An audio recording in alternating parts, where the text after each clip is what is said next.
Hi everybody. Components in React are one of the things that make React, well, React. It's one of the things that you will be using all the time. So it makes sense that after Hello World, we dive right in by learning about this very important part of React functionality. And so at a very high level, components are pretty simple.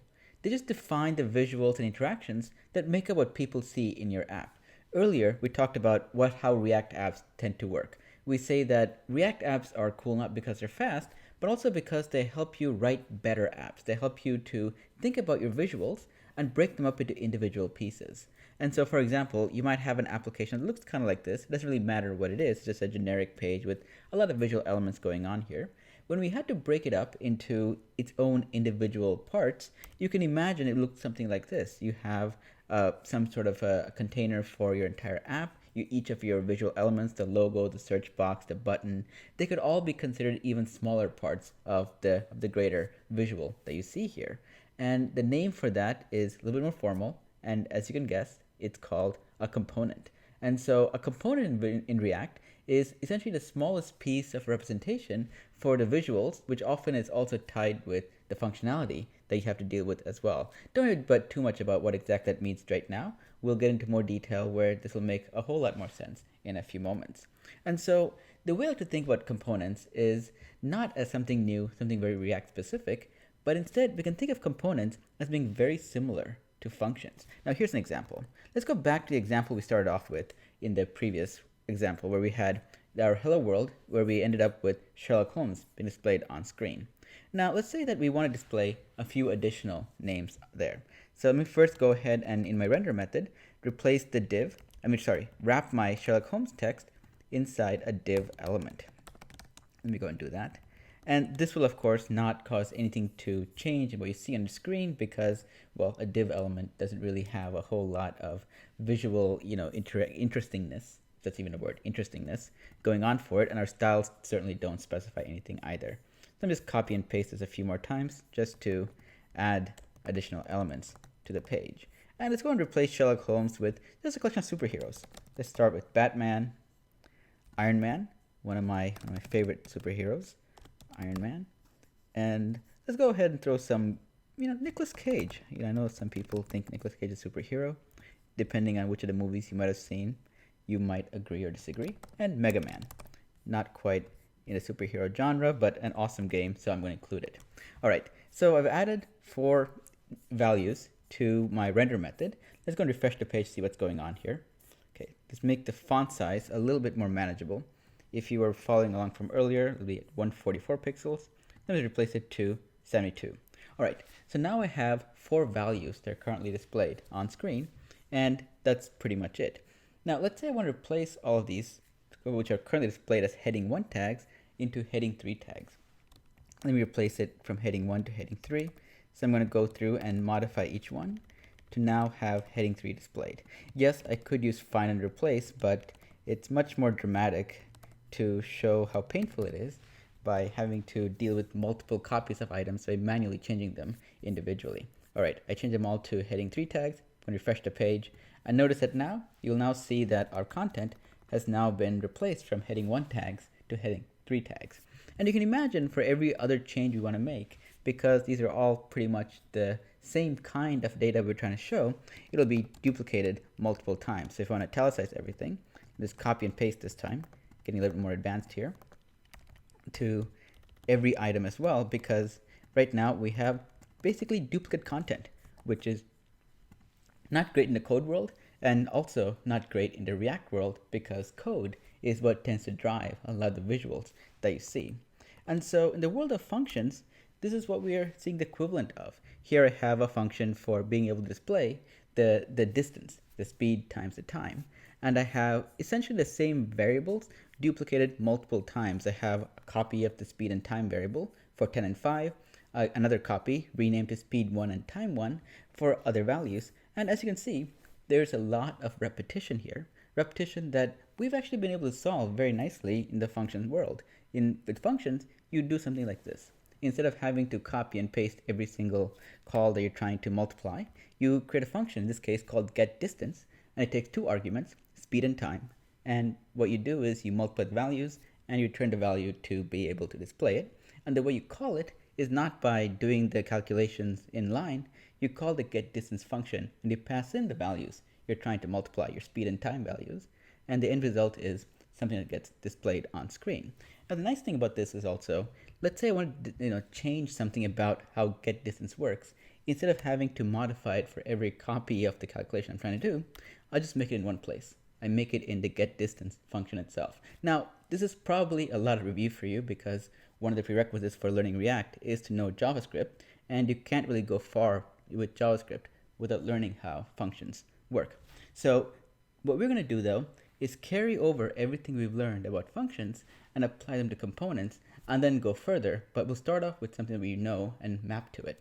So let's get started with that. So let's go back to our slides and learn about components and how they tend to make things work. So what I'm going to do though is we are going to recreate this example in a somewhat similar form. But first of all, let's create hello world again. But this time, instead of having the hello world text be displayed directly inside a render method, like we had at some point earlier, let's make it into a component. So here's how we do it. A component is nothing but a class that tends to implement some React specific functionality. And the way it looks like is this. We have our example. So if you don't have your page created already, I highly suggest you either continue with the page you created from the Hello World video a few moments earlier, or just create a new page. Just make sure to have the appropriate tags that are currently displayed for displaying your React libraries and the Babel script for being able to transpile in the browser your JSX into something that can be seen. So pause the video if you don't have that set up yet so we can get started from there. So I'm continuing off from the example from the earlier video, which is really nothing much and just some text being rendered on screen, some CSS styles to kind of make it look like I put some effort into this. All right, so what we have here is just displaying hello world, and the font size is 72. Let me zoom out a bit so we can see it properly. All right, so like you mentioned, a component is just a class that tends to extend some React functionality so you get things that are not by default provided by you, but provided by the React library instead. And so what we're going to do is this. We're going to create a component. It's going to be called hello world. So I'm going to type in class, type in hello world, and I'm going to say extends react.component. Now react.component is something that lives in the core React library, so you don't have to worry about too much about where it comes from. Just know that one of the script files we included has it all available. All right. So what we've done is just define the basic part of our component. Now every component needs to have just one thing going for it, and that is it needs to return a value. Just like functions tend to return a value to something that calls it, a component needs to return a value to something that calls it as well, and we'll see more of what that means.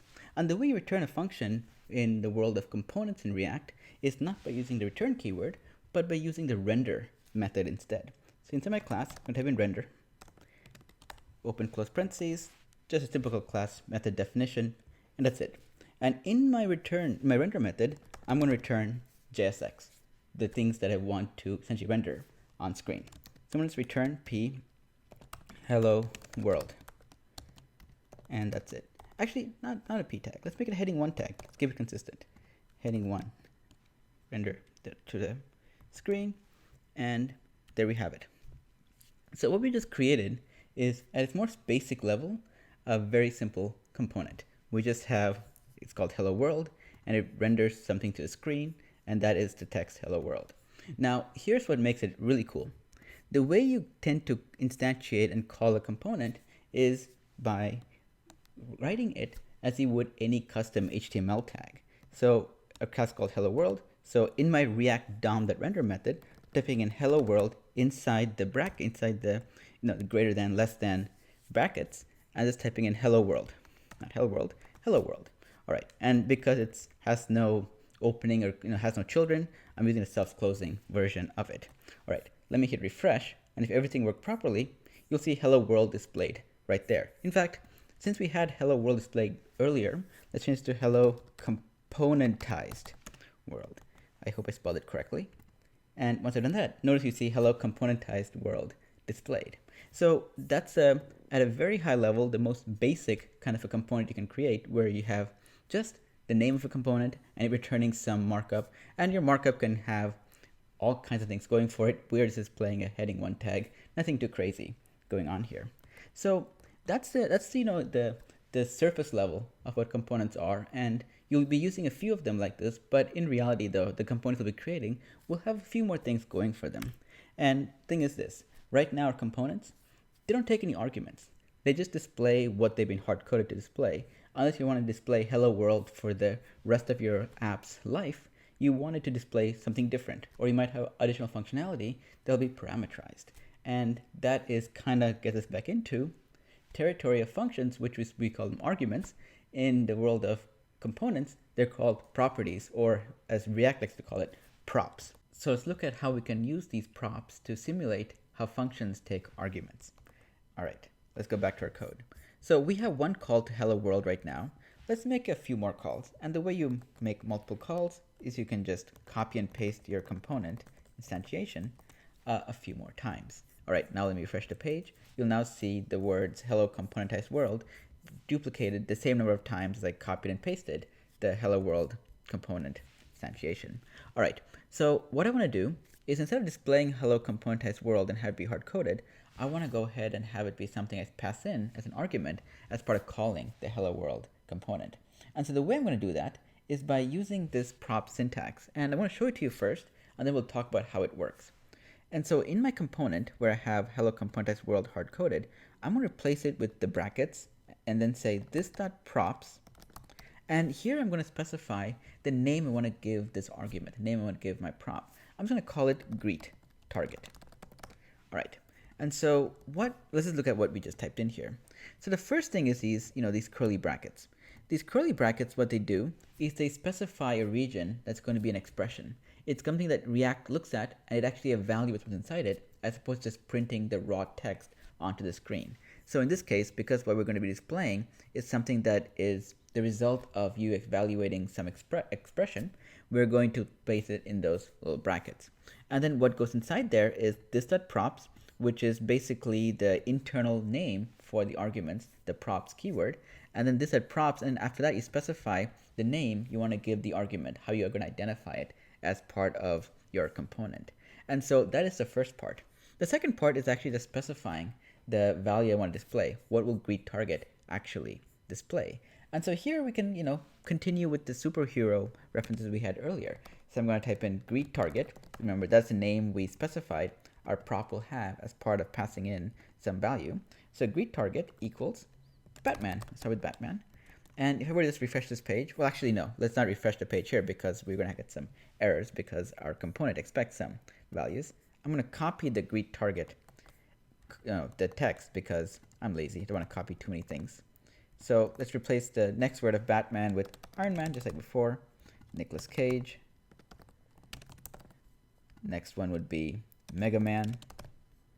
And I'll go and throw Bono, and then, based on new movies that have come out recently, and Catwoman. All right. So now what we have is the same hello world component we had before, but instead of text being hard coded, we're passing in the text we want to display. Let's see if everything worked by refreshing the page. And everything tended to work just fine. You see Batman, Iron Man, all the names we specified displaying right here. And let's actually go ahead and not just have it be this.props at greet target. Let's go and add the words hello in front of them. And so there's several ways you can do this.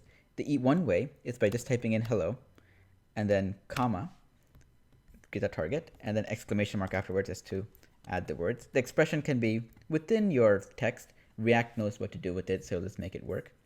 Let me hit refresh. You can now see hello Batman displayed here.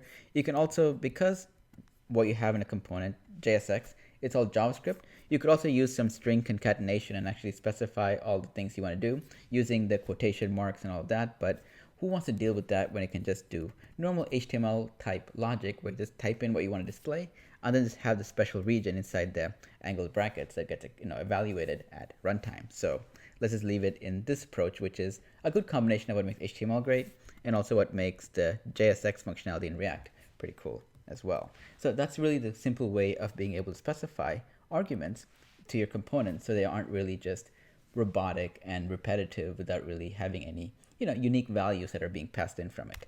So the last thing we're going to do is how do you deal with child elements? How do you deal with elements like your components that might have things inside them that aren't simply passed in as arguments. And so for that, let's go ahead and look at one more example. But before we go further, let's just take a moment to look at what a child element actually means.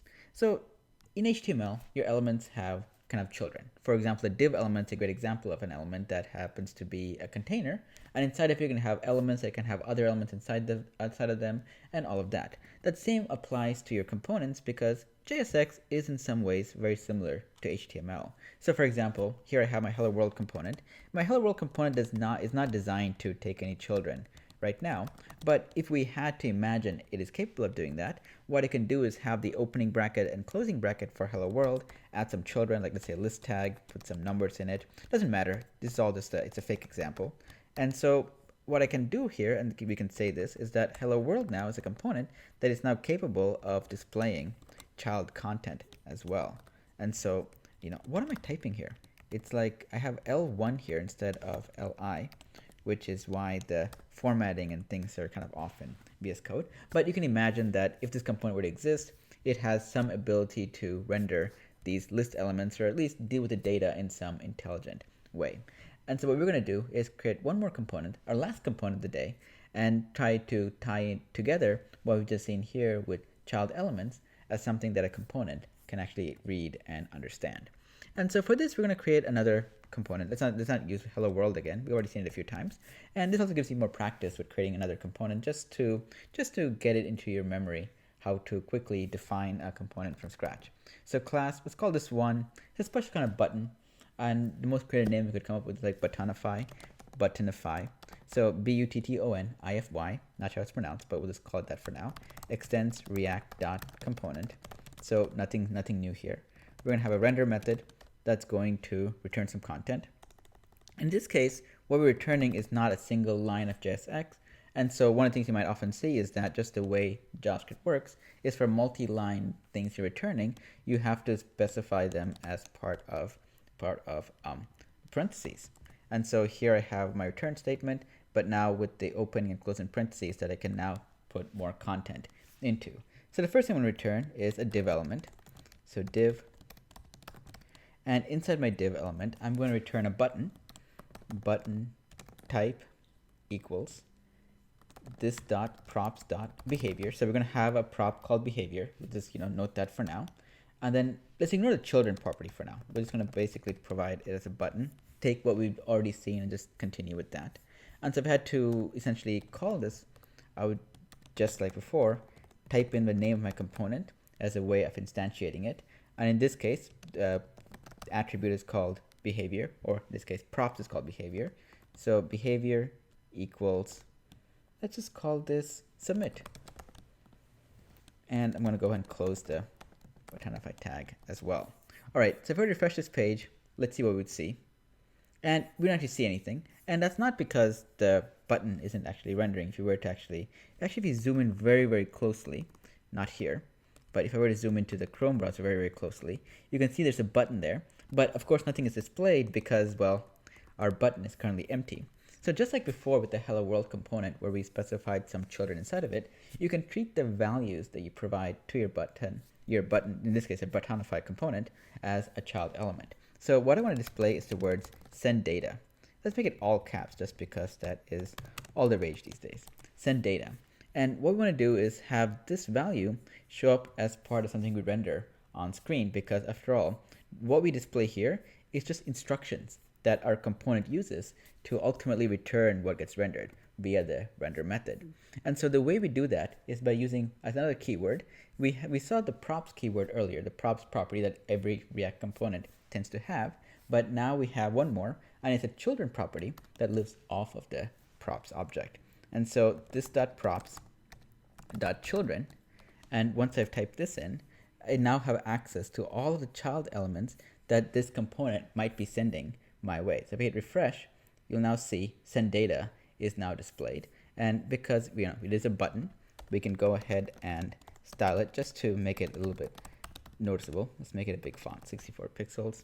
And I don't know what font size is, but font size though, that is a valid value. So if I refresh it, you can now see the button displayed with the words send data. And so, as part of learning about components, we also learned a lot about JSX and some of the quirks that it also has going for it. And we saw quite a bit of them as part of this video. And so, let's just quickly review what those are. So, the first thing is this. I didn't call that specifically while talking about components, but I want to mention it right now. Your components, their names must always be capitalized. Doesn't matter how applicable it would be to have your name be lowercase. In the world of React, your components must always have, or at least start with, a capital letter. I didn't make the rules, so please don't blame me. Inside your render method, you output the JSX you want to return. That should be pretty straightforward, and we saw that. And what we also saw is that JSX, we kind of mentioned it in some of the earlier videos, that it is just JavaScript, and you can mix and match HTML-like syntax with some JavaScript values. We kind of saw that in this one with the expressions, which is our third item.